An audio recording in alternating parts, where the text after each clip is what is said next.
Akala ko dati, kailangan ko mag-ipon ng 20,000 para maging financially secure. Pero mali pala. Isa sa pinaka-common na tanong na narinig ko is, magkano ba talaga dapat ang emergency fund? The truth is, walang magic number. Ang goal ng emergency fund isn't to make you rich. It's to give you a breathing room kapag may hindi inaasahang mangyayari.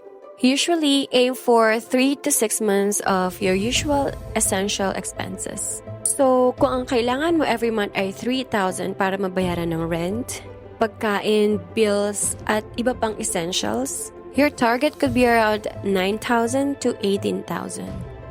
And hindi mo kailangang buuin agad. The important thing is, start. Even a small amount saved consistently is better than waiting for the perfect time.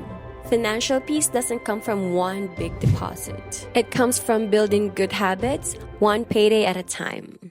Kung magsisimula ka today, ano ang first savings goal mo?